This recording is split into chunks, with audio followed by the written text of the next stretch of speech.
What's up guys? Welcome back to my channel. As you guys could probably tell from the title of this video, Queens paid for my trip to Europe. Woo!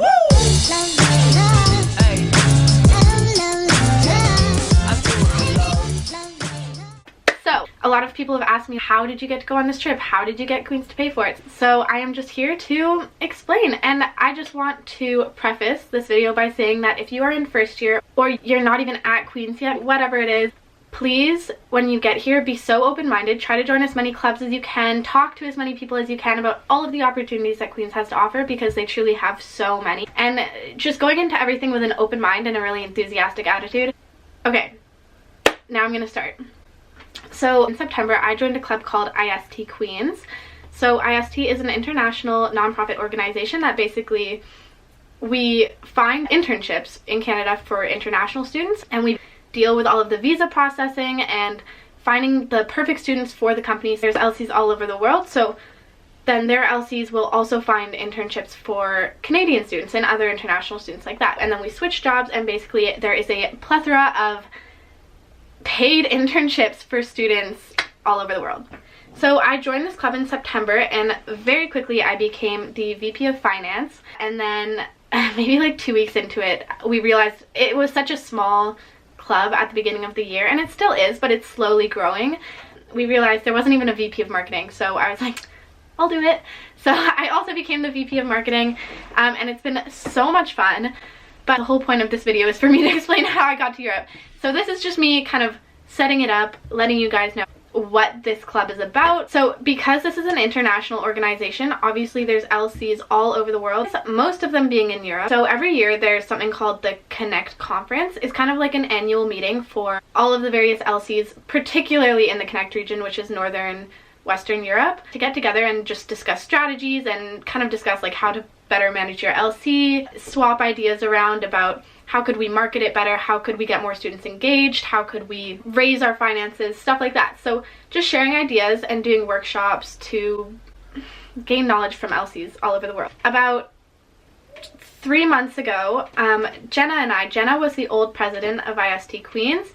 We started looking into a grant application, and we had a couple meetings about it to try and acquire some funds so that we could actually attend the Connect conference, which was hosted in Glasgow, Scotland.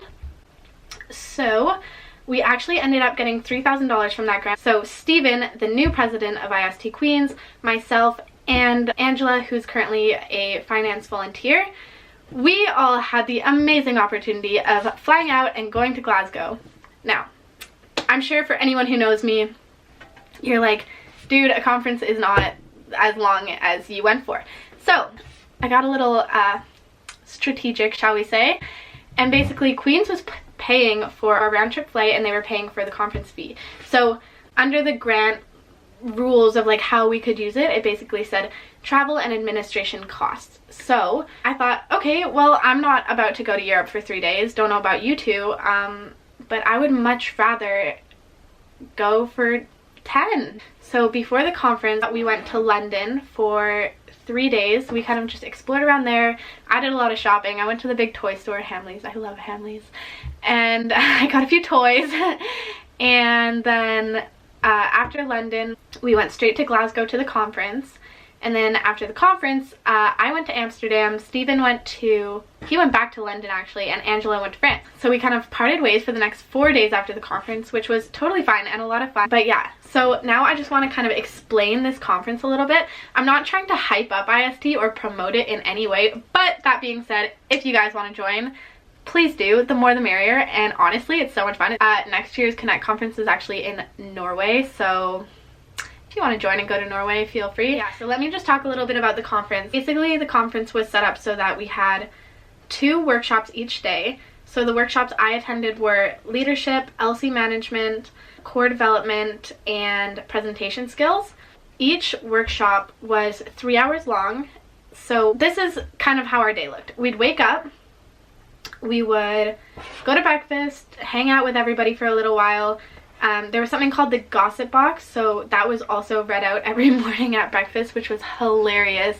It was basically if there was any gossip between any members, or maybe some people were hooking up, or you know, if anything was happening, people would write a little note, put it in the gossip box, and everything was read aloud at breakfast every morning, which was hilarious. It's kind of like a team bonding thing in a sense, but like the most raw form of team bonding. I mean, if you didn't know anyone at the beginning, which I didn't, you really knew people at the end, which was, I personally thought was just hilarious.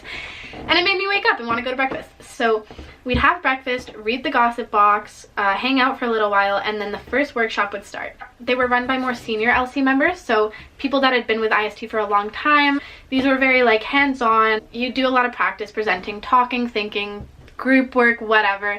But it was a lot of fun, and I actually did learn a lot from it. Obviously, I'm not going to get into that in this video because that's pretty boring. So we'd have workshop number 1. Halfway through each workshop, we'd have tea and biscuit break, which was kind of cute. And then we'd go for lunch. We'd have our second workshop later in the afternoon. It would end, we'd go shower, chill for a little bit, get ready for dinner, have dinner, and then every single night there was something going on. So for example, on the first night we went to a bar with everybody. This was kind of a chance to like get to know people, mingle, chat, whatever, you know. And then on the second night, this was the national evening. So this meant that because we were in Scotland at the time, we went to this, it was kind of like a big open room with a bar. And there was a band and a singer, and we learned a bunch of Scottish jigs and dances. I can't remember what the names for them were, but it was so much fun. It was a lot of like partner dancing, and yeah, it's just a lot of dancing. And then on the final night of the conference, it was the international evening, which was insane. It was so much fun. Basically every country, so I'm gonna guess and say there's probably about 30 countries there, or around that anyway. There was 120 people. It kind of varied how many people came from each country, but basically at the international evening, every country would bring some sort of hard liquor from their country, as well as some sort of food from their country. So for example, Canada, we brought maple syrup fudge and maple syrup cookies, as well as a Canadian whiskey. So the whole point of this international evening, I don't really know the point other than to get drunk, to be honest, but everybody would kind of go around to each table, each country's table, and mind you, like at the time everyone's also fully decked out in their country's colors and flags and all of that, so it was already just so much fun right from the get-go. And everyone would go around, and the point was kind of to try a shot from each country. But of course, like when there's 30 countries, like, it's a lot of shots, things get kind of weird. It's a lot of fun.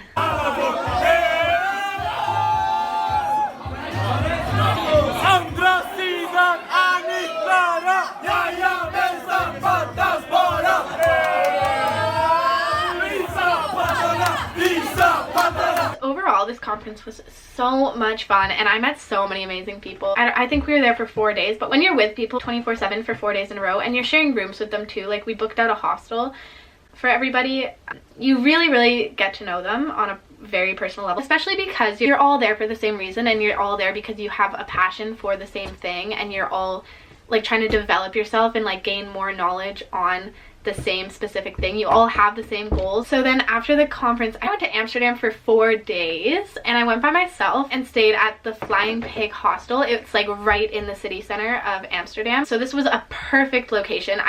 Honestly, I don't think there's a hotel that's in a better location than this. And I shared a room with 14 people, which seems like a lot and kind of shitty, but it's really not. I absolutely loved it because no matter when I was there, obviously people were kind of going in and out. There's turnovers of people who were staying there, but the whole time I was there, every single person in that hostel, except for on one occurrence, was traveling by themselves, and everyone was kind of within like the 20-25 age range. So definitely made a lot of friends there who were all so amazing, so nice. You know, like when people are traveling solo, they kind of have the same mindset of like, I just want to make friends and I want to meet as many people and try as many cool things as I can while I'm here. So yeah, obviously that was a ton of fun. I just kind of walked around and explored every day. Amsterdam was beautiful. I highly recommend it for anyone who hasn't been there. But yeah, just kind of linking back to the beginning of this video, I just really want to emphasize that if you're new to Queens, actually even if you're not new to Queens, even if you're in your 3rd or your 4th year, but particularly if you're coming into Queens or if you're a first-year student, please just always be so open-minded and try as many things as you can, take as many different opportunities as you can, because you never know what you're gonna like, and you never really know where something can lead you. I didn't realize that by going up and talking to Jenna after the information session that I would become the VP of both finance and marketing for this club, which has honestly taught me so much. But never did I think that by joining this club I would be getting a free trip to Europe for 10 days in the middle of school. So obviously it's just you can't always know what things are going to bring. Sometimes you're going to join something and you're not going to like it, but more often than not you meet so many amazing people, you get so many cool opportunities out of joining any club, you learn so much, it's such a good time, and it's just such an amazing way to really immerse yourself in university. Oh, this is perfect timing, my camera's dying. So anyway, thank you guys so much for watching. I'm sorry this video was kind of a little bit everywhere and I was just kind of sitting here chatting with the camera. My next video I'm hoping to actually do more of like a vlog, walking around, you know. But yeah, guys, thank you so much for watching. Hope you enjoyed this video. If you did, give it a big thumbs up, even if you didn't give it a big thumbs up, and hit that subscribe button if you haven't already. Also, turn on those post notifications, and I'll see you guys in the next video.